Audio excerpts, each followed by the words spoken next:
VOA sagantaa afaan Oromooti.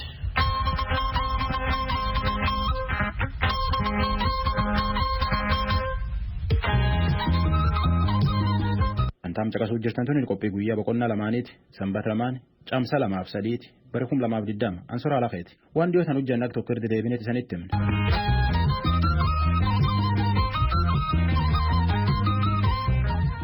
Ogeeyyoota fayyaatiif barsiisota yuunivarsiitii Dambidolloo manneen baadiyyaaf magaalaan naannoo isaanii ri'aanii vaayirasii koronaa kan irratti nama barsiisuu jiran nama goggorsuu jiranii jedha pirezidaantii yuunivarsiitii tanaa Dr. Lataa Tasfaayee Naakor Malkaa dubbisan erga.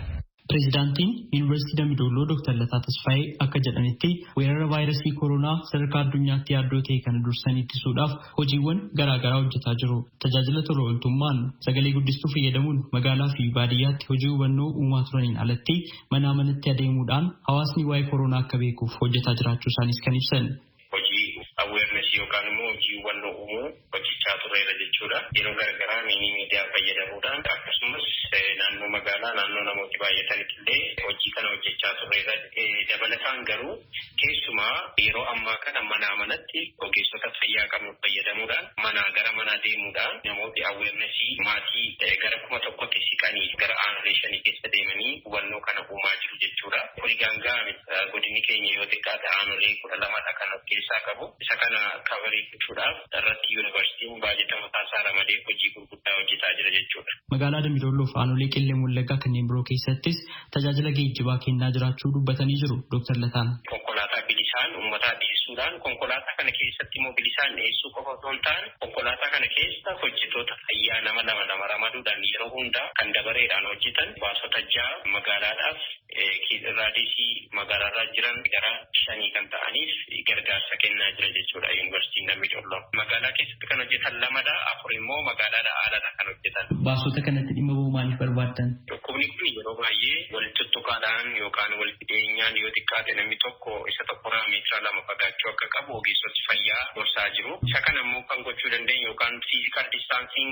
yookaan social distancing kan jedhamu san hojiitti hiikaa jira jechuudha. Teessuma namni lamarra taa'u namni tokko akka taa'u gochuudhaan walirraa faffagaatanii akkamitti immoo firaansiisuun danda'ama kan jedhu sana barsiisuudhaaf jechuudha. Lammaffaa rakkoo geejjibaa mudatee jiru akka godina keenyaatti illee inni kunis rakkoo tokko furuudhaaf tajaajiluu danda'a jennee tajaajila hawaasummaa jalatti hojjenne jechuudha. Dr. Lataan itti dabalanis meeshaalee qulqullina ittiin eeggachuu danda'anii fi gargaarsa midhaan nyaataas kutaalee hawaasaa galiin isaanii gadi aanaa ta'eef yuunivarsiitiin Dambidolloo kennuu isaa dubbatanii jiru Dr. Lataan. Qulqullina eegsisuu irratti fakkeenyaaf saanitarii maateriyaals yookaan wantoota qulqullinaa wal qabatan irratti kan tajaajila kennan kan akka saamunaa, laargoo ta'uu danda'a, saanitaayizarii, alkoolii kan kana fakkaatan deeggaraa ture jechuudha. Qabaa kaanii kan akka laargoo liitira 500 alkoolii saanitaayizarii illee kan gara liitira 2,000tti kan siqu kennamee jira. Distribuut ta'ee jira. Amma garuu yuunivarsiitiin Dambidolloo saamunaa kanas oomishaa jira. Saanitaayizariis kanaaf kan kana fakkaatan barakiinaa saamunaa kanaan ditarjenti warra jedhaman hunda oomishaa jirra. Isa kana immoo liitira 2,000 ga liitira 15,000tti kan ta'u oomishuutti jira jechuudha. Inni kunis maal ta'a jechuudha itti fufiinsaan aanolee wanti kun hin qaqqabne gargaarsi kun hin qaqqabne geenye akka gargaarruuf yuunivarsiitiin Dambidolloo baajata miliyoona 5 ramaduudhaan hojii gurguddaa hojjetaa jira jechuudha. Inni kun qaama gargaarsaa keessaa isa tokkodha jechuudha. Garuu dabalataan immoo uummata harka qalleeyyii ta'an xaasii kana mana keessaa ba'anii hojii hojjechuu hin danda'an. Beekamuu namoota hedduun gara manaatti ol deebi'anii jiru. Kan guyyaadhaan jiraatan guyyaa hojjechuudhaan jiraatanii jiru. Namoota akka qalleeyyii kana gargaaruudhaaf nyaata gara 200,000tiin binnee kenninee jira jechuudha. Hojii hubannoo uumuu sun amma uummata keessatti jijjiirama fidee jira. Hojii hubannoo uumuu sun jijjiirama guddaa fideera jechuun dandeenya dhugaadha. Gara jalqabaa namooti baay'ee waan akka dhukkuba cimaatti fudhatanii ilaallee garuu erga barsiisnee booda jijjiiramni jira. Haa ta'u iyyuu malee wanti nuti ajajamnes immoo jira keessumaa walitti dhiyeenyaan deemu wal dubbisuun yeroo tokko meetira 2 irraa fagaataa yeroo jedhamu namooti bakka tokkotti kurfaa'anii 10-15 ta'anii fa'aa yeroo isaan bakka tokko ta'an bakka tokko turan fa'aa yeroo akkasii hin argama. Ammayyuu hojii gurguddaa irratti hojjetame ammas hubannoon sun cimeetti fufuu qabaadha kan jedhu barbaadu. Akka carraa ta'e naannoo Dambidollootti waa'een koronaa kun kan ka'u yoo ta'e namni shakkame yoo jiraate dhibeen kunis kan mudachuu danda'u yoo ta'e yuunivarsiitiin qophii akkamii godhe? Qophii mataa keenyaa gochaa jirra. Dabalataanis immoo hospitaala Dambidolloo wajjin ta'uudhaan hojii gurguddaa hojjechaa jira jechuudha. Fakkeenyaaf kan namni shakkame turuu danda'u isolation center yookaan quarantine center warra jedhaman qopheessinee akka yuunivarsiitii keenyaattis qopheessinee jira. Keessumaa nama 120 kan accommodate godhuu danda'u illee qopheessinee jira. Hospitaalli Dambidoolloos isa kan deeggarsa goonee fi isaanis isolation center kana qopheessanii jiru. Namoota tajaajila tola ooltummaa yuunivarsiitiin Dambidolloo kennaa jiru fayyadaman keessaa muraasa dubbisnee turre. Maqaan koo Dabalagaa Lamaayoon jedhama. Yuunivarsiitiin Dambidolloo jalqabumaa ka'ee jechuudha. Deeggarsa garaagaraa uummataaf laachaa turuunsaa beekamaadha. Magaalaa keessa deemee illee uummata barsiisuu, hawaasa barsiisuu irrattis tajaajiluma tiraanspoortii kan laachuu irrattis gahee guddaa taphachaa jira. Namti hin gadda dhiyoo jechuudha. Alam Tafariiraa Roosabbu lafa jedhamu jechuudha. Ammachiitti ittiin deemeen ture. Baay'ee hawaasitti gammadee bakka tajaajila geejjibaa gahaatti argachaa jiru amma hawaasumti. Maqaan koo Guddattuu Jikuun jedhama. Gargaarsa guddaa gochuu jira yuunivarsiitiin Dambidolloo. Hawaasa kalaman godhama tajaajileera akka uummata irraa fagaatee taa'uu fi kanaaf uummati baay'ee fayyadamuutti jira. Magaalaa Dambidolloo keessatti akkuma beekamee jiru barumsa nuu kennaa jiru. Yuunivarsiitiin Dambidolloo erga vaayirasiin koronaa dhufee tajaajila hedduu kennaa jira. Bishaanillee magaalaa keessa dhaabuudhaan akka namni akka dhiqatu gochaa ture. Amma immoo torbee kana keessa tajaajila geejjibaa akka namoonni rakkanneef magaalaa akka tajaajilamu godhee jira. Keessumattuu baajaajiin kaffaltiisaa waan dabaleef walirraa sagantaa'uunis waan hin danda'amneef yuunivarsiitiin Dambidolloo immoo konkolaataa sarfiisaaf isa fayyadu uummataaf kennee itti tajaajilamaa jirra jechuudha. Raadiyoo Sagalee Ameerikaaf Naakur Milkaa Amboorraa. Vaayirasii koronaa addunyaa baafatan irratti nama qombeekuuf qabuun wal qarqaaruu jira. Waasiin Tafarraa waan harkatti keeyyataniitiin dhib kanaan ofirraa dhowwuufa danda'an gloves hojjedhee jedha. Waasiin armaan durallee dorgommii gurguddoo uumanii hojjetan 10 dorgommii 3 moo'e. Sahaay Daamtootti Waasiin dubbisee tan nu erge. Dargaggoo Waasiin Tafarraa jedhama. Akka dargaggoon kun natti himetti Yuunivarsiitii Saayinsii fi Teknooloojii Finfinneetti barataa injinaringii waggaa 4ffaati. Barataan kun hojiin isaa idileen barnoota hordofu yoo ta'u, barnootaan cinatti hojiilee kalaqaa adda addaa hojjechaa akka jiru kan ibse, hojii kalaqaa kanas barataa kutaa 9ffaa ta'ee eegaluusaa dubbata. Gara kalaqaatti kan dhufeef rakkoorraa kan ka'e waan hedduu waan barbaaduuf isaan saniin guuttachuu waan hin dandeenyeef isaan san guuttachuudhaaf baadiyyaarraan kaasee teeknooloojii kalaquun jalqabe. Baadiyyaan gaafa barannuuti wannoon ibsaan hin jiru ture. Carraan an qabu yaaluun ture. Achiin baadiyyaatti yeroo gurraadhaan dubbisnu fa'a bakka dungootti bakka buusee wannoon hojjedheen ture. Ibsaa isa ampooliidhaan ifu hojjechaan ture.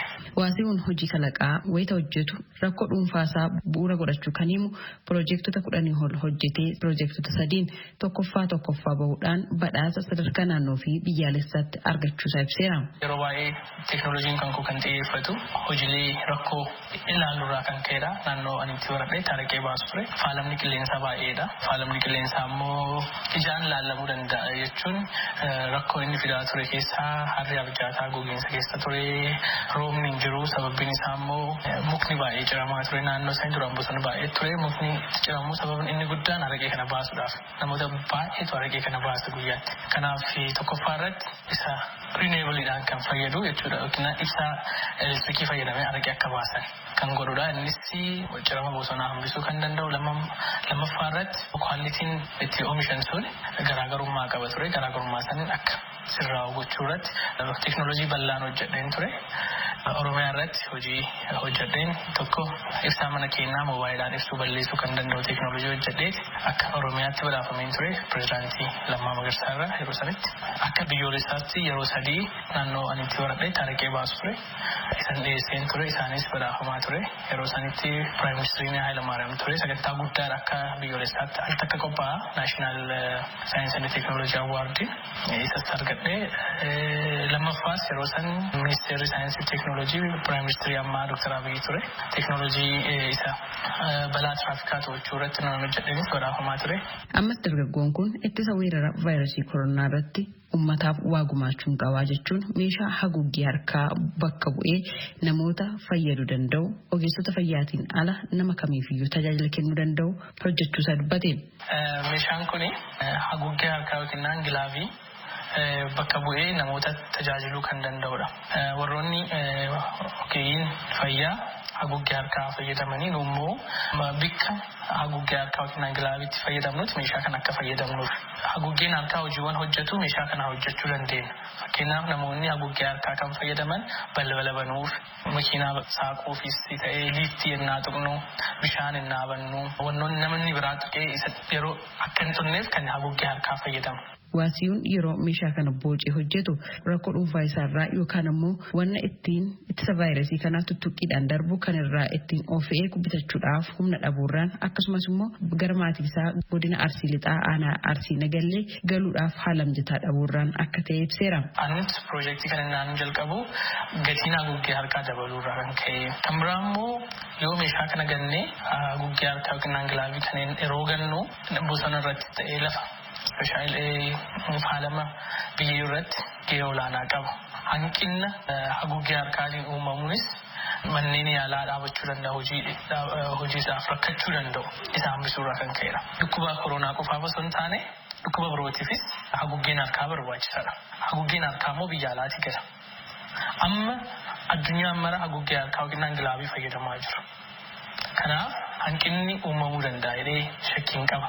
Inni sun yoo uumame immoo uummanni baadiyyaa irraa amma magaalaatti wal'aansa argachuu irratti rakkoon uumame jedhee yaada.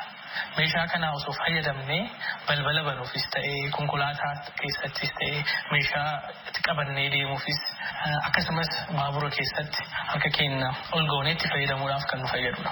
Rakkuma hanqooraa kan ka'eedhaan kan jalqabe amma irratti rakkoorra darbee namoonni biroo waan fayyadamuu jalqabaniif anaafis madda galiinaa ta'eera.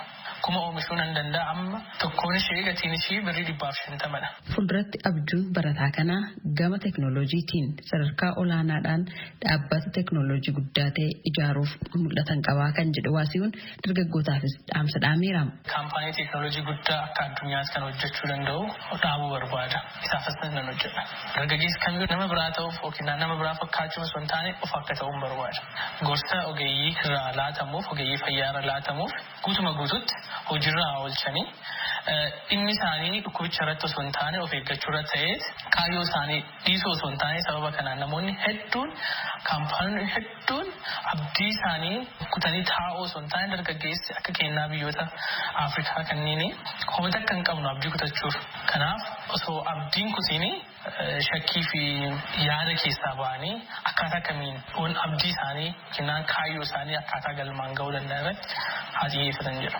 Namni kamiyyuu wayita rakkoon tokko mudatutti yeroo kenneef yaaduudhaan rakkoo sanaaf furmaata barbaaduun gara carraatti jijjiiruu danda'uun barbaachisaadha jedhe Waasiyuun gaaffiif deebii raadiyoo sagalee Ameerikaa waliin taasiseen.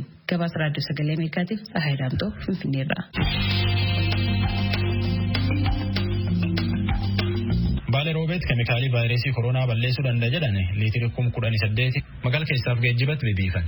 Akka bulchiinsi Roobee obbo Abdullaahi Abduroo jedhetti hojii tana godinallee walumaan hojjechuu jiran warra gardee fi Roobee dhufellee dhiba kana qabaachuuf dhibaachuu isaanii qorqorachuu jiranii jedha. Muktaar Jamaaliin nu erge. Dhibee koronaa kana xiqqeessuudhaaf akka magaalaa keenyaatti bilee guddaa hojjetamaa jira.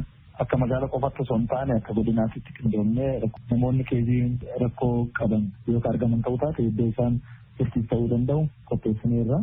Yuunivarsiitii Madda Walaabuu keessatti qophaa'eera. Olmoos gara siree 251 ta'u namoonni meeshaa barbaachisan nyaataa fi uffata dabalatee akka qophaa'u ta'eera. Hospitaala Roobee tajaajila kana qofaaf akka ta'uu danda'u firii goonee dhimmoonni keessatti guutamuu qabu. Meeshaaleen tokko akka guutamu ta'eera. Naannoon godina Baalee naannoo namoonni heddumminaan gama biyya alaa karaa seeraatii fi seeraan alaatiin illee itti deemanidha.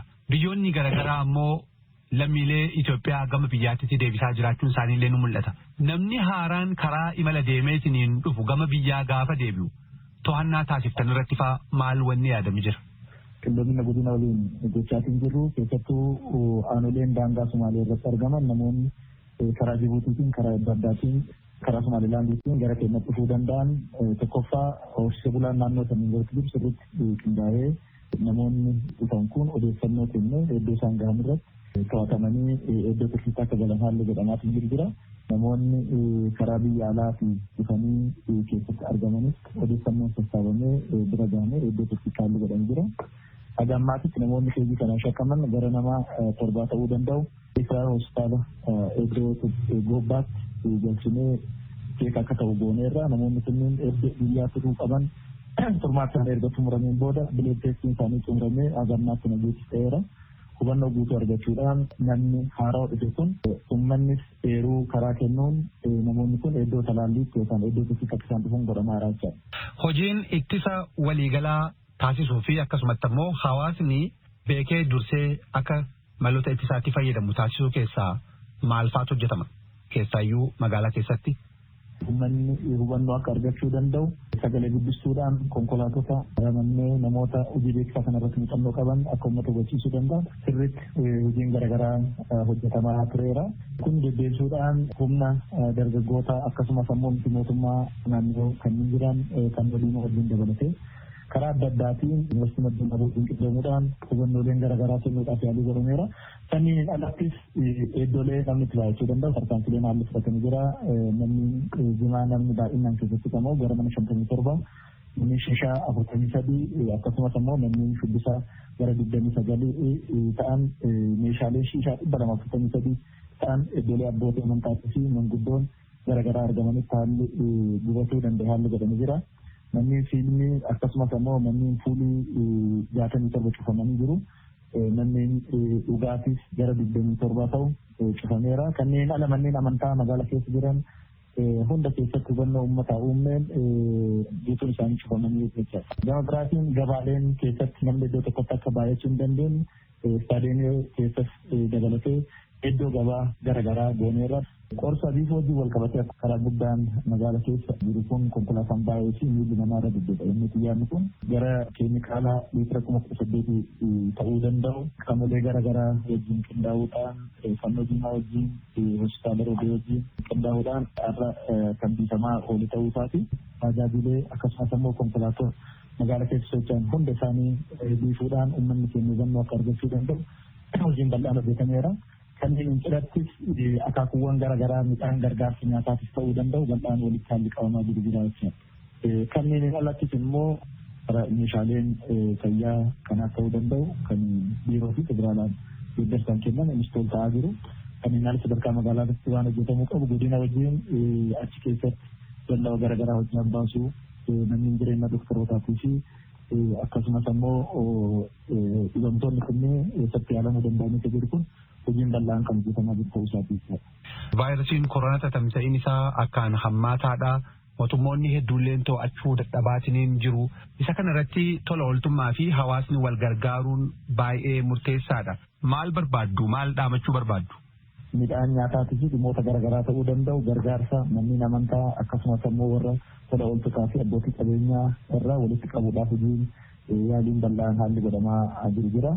Haa ta'uti gargaarsi walitti qabne kun gahaa waan hin taaneef carraa kanaan kadhaamsuu barbaannu tola ooltonni gargaarsa kana gochuu barbaadan dhibeen kun yeroo as gahetti rakkoon garaagaraa dhufuu waan danda'uuf gargaarsa tola ooltummaa kun keessattuu bileewwan keenya diyaaspooraan biyya alaa jiran sochiileen tokko tokko haalli isaan gargaaruudhaaf naannoo isaanii godinaa fi magaalaa jalqaban jira. Kun itti fufuun baay'ee barbaachisaa ta'a jechuudha. Uummanni keenya harka qalleeyyiin turtii mana kana keessatti rakkoo kanaaf saaxilamuu danda'a waan ta'eef yoo xiqqaate namni keenya nyaataaf saaxilamuu akka hin dandeenye kun cimee karaa hojii tola ooltummaa kanaan cimee jechuun baay'ee barbaachisaa ta'a. Koreen tokkos dhufee haalli nu dubbise jira. Olmost kaka'umsii fi yaadni amma jiru baay'ee gaariidha. Haa ta'uti fuud istookii qabaachuun dirqama ta'ee dhufaa waan jiru keessattuu meeshaa nyaataa fi dhiqannaa ta'uu kun gargaarsi amma abbootiin qabeenyaatii fi dhalattoonni naannoo keenyaa biyya alaa jiranis kanarra deeggarsa kan godhan ta'uu taate isa gammachuun eegaa jirra jechuudha. Obbo Abdul Jalil Abdurroo kantiibaa bulchiinsa magaalaa Roobee gaafiif deebii waliin taasiftaniif maqaa dhaggeeffattoota raadiyoo sagalee Ameerikaan hedduu isin galateeffanna. Isinis galatooma.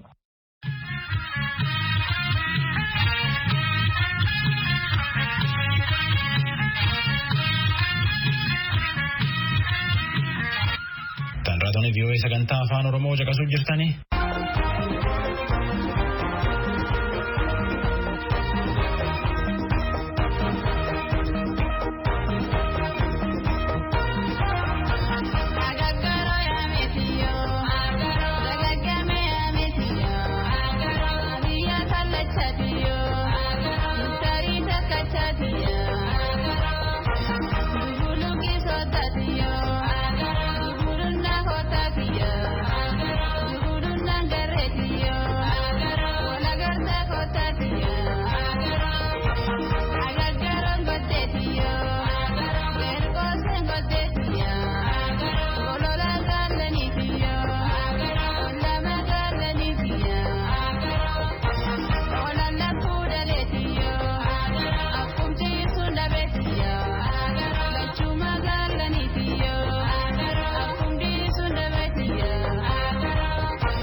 vaayirasiin koronaa addunyaa marsee manarrare namni age guddaan manuma fiitu hojjechuu jira.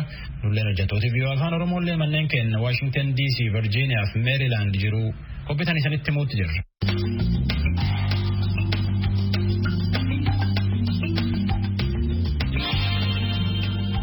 Boorana Scholars Group waldaa barsiisotii yuunivarsiitii fi namni barate dhaabeetiin biyyaan qarqaaruu jira. Waan vaayirasii koronaa kanallee baadiyyaa fuula hedduu keessa yaa'anii kan barsiisuu jirraa jedhan. Fuula gariitti namni akka dansaa nam caqasa. Fuula gariitti ammoo namni jireenya mufii kaan jiraataa jedhe barsiisaa yuunivarsiitii Bulee Horaa kadurii warra waldaa kan yayyab keessa tokko ta'e jaatanii koloobo. Namni billee dubbifne.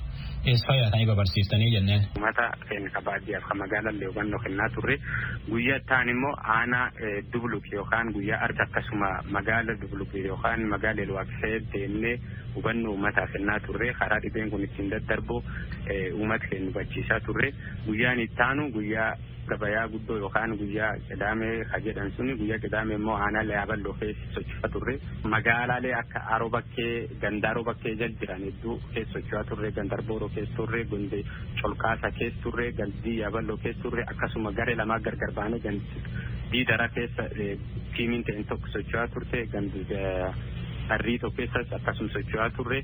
Kanaaf gandaalee kan iddoo keessa yaanee waa'ee hubannaa dhibee koronaa vaayirasii jedhu kan kennaa turre jechuudha. Namni akkam dubbitan isaan jalaa qaba. Namni akka dhagahi akka waan kan odeeffannoo qabu nutti hima. Garuu waan kana garuu jijjiiruuf agammatti sochiin jiru wanni namatti mul'ata hin jirtu.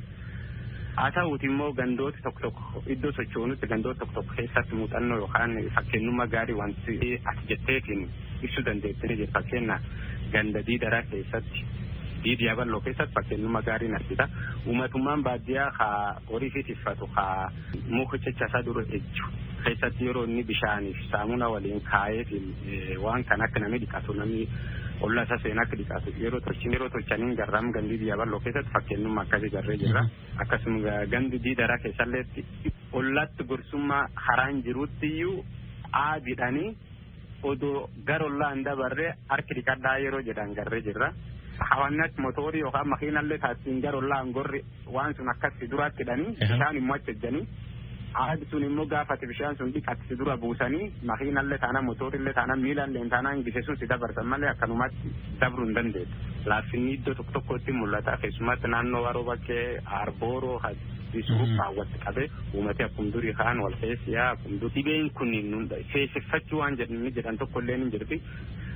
Dhiyoo tanaa torbaan tokko kan keessatti sochiin makiinaas ta'e namis bifum durii taaniin itti fufuu jira.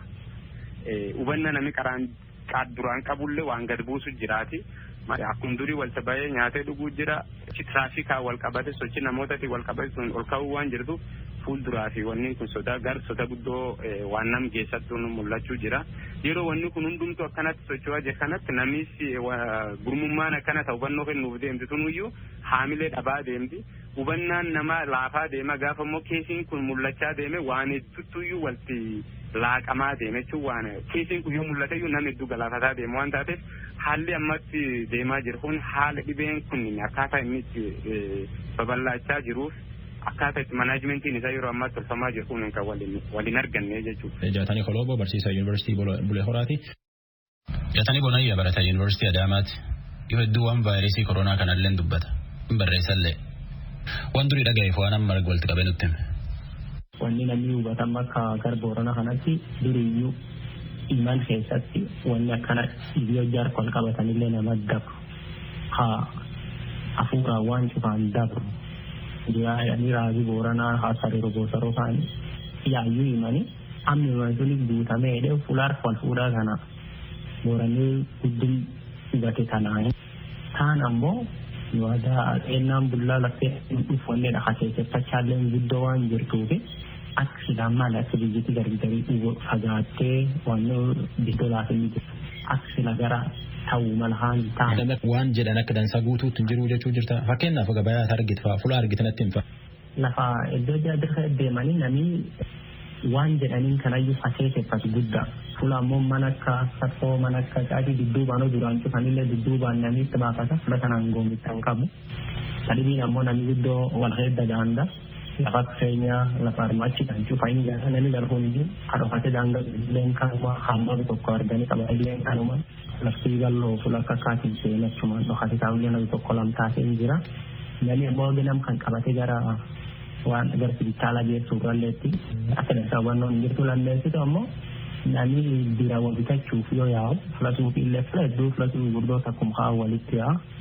Alti lagi kau karing gome dan ille iyan tanah dian khalwana kemudian khawana kejari khara kuliah kana amla gati di sana akara uang kane itu nani senne kaya bikin semua ya legala kana tunggu de jabdu sana aki gati sang pun ini akar dia mujur khale relasi mana mengurus fakirnya nak kanam bi khede demo ane dua gitu nama rafagada fulana mo tau fagada hedan tanah dapat bulla kum harang kacu kaban fulan fulan nami jabdu la yurus e bari bar mum medewa kada cuju ado hanan taw khagara mumata kumduri khana midenam tale wan duga taw bi khanna farra de corona yu cala wanda corona nama tiga hammin corona cala to jira tak mala ma wan ta ke wan kanan kacu malani rafagatu malani motumman topya khala bulchu kha oromia le fulan diri mo yale fulan kenna guddo ka formali to ya kenya gitu kan tadi ni pula wal bela guddo khadir goran ni khara form tadi ni kan karan form tadi ni ha pinjelle yang tak mo yale guddawa ni jerre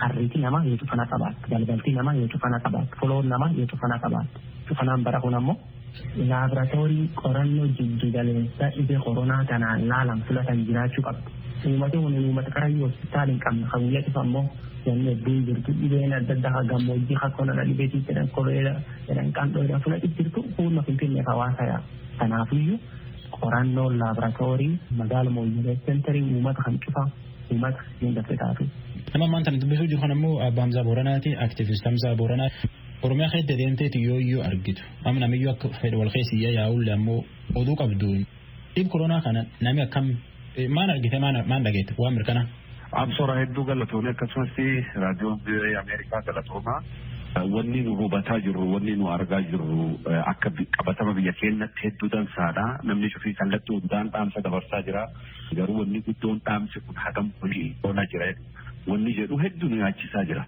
yeroon tun akka haga dabartutti garuu gosa ogeeyyii fayyaa dhageenyi. Biyyoon afaan Oromoo naaf isaa jira jirtan. Ayyalam taarratan taborii waltacha nagaa keessumaa bula jen nagee sagantaa afaan Amaaraatti ta'an.